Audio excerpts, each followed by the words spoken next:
According to Wikipedia, The Dark Tower is a series of 8 books written by legendary American author Stephen King that incorporate themes from multiple genres, including dark fantasy, science fantasy, horror, and western. King has described the series as his magnum opus, in addition to the 8 novels of the series proper that comprise 4,250 pages. Many of King's other books relate to the story, introducing concepts and characters that come into play as the series progresses. Approximately none of which got anywhere near the 95-minute dirge I've just put myself through. And before we get going properly, no, I've not read a single one of the 4,250 pages that came canonically before this is set. Yeah, this isn't a reimagining or reinterpreting of the story, it's the canonical sequel to all that came before. And maybe the people that have read the entire franchise can tell me what on earth was going on. Because I didn't get a bouquet of multiple genres and concepts, with a palette of all killer no filler as promised by director Nikolai Arcel, who's never attempted anything of this scale before. Seriously, he's best known for his 2012 film A Royal Affair, which did win 2 prizes at the Berlin International Festival and was nominated for Best Foreign Language Film at the Academy Awards.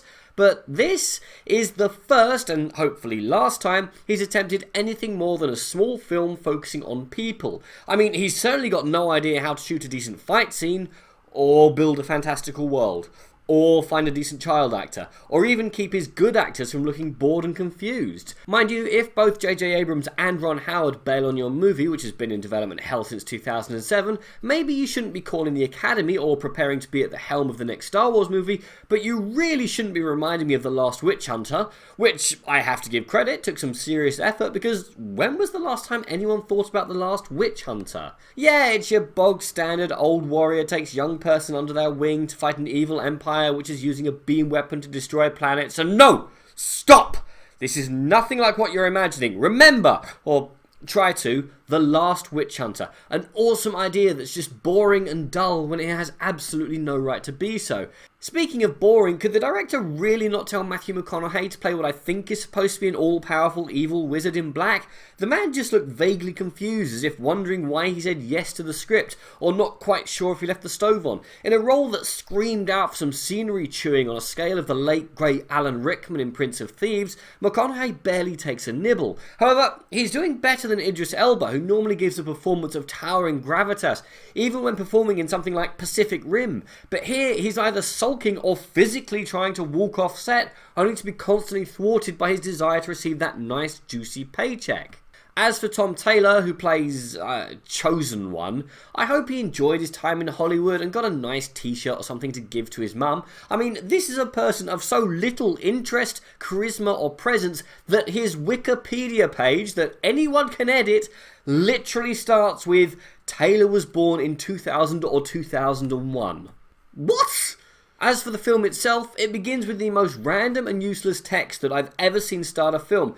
Then there's exposition, a pathetically predictable series of events that someone who's feeling more generous than me might call a plot, a few scenes where Elba makes the guns go bang and the man falls down, the most perfunctory training scene I've ever seen, followed by more people falling down, then credits, boom, film, £15 that you could have spent on precious booze, or set on fire, or eaten, or just thrown into the air, and you would have used it more wisely than if you spent it on this mess.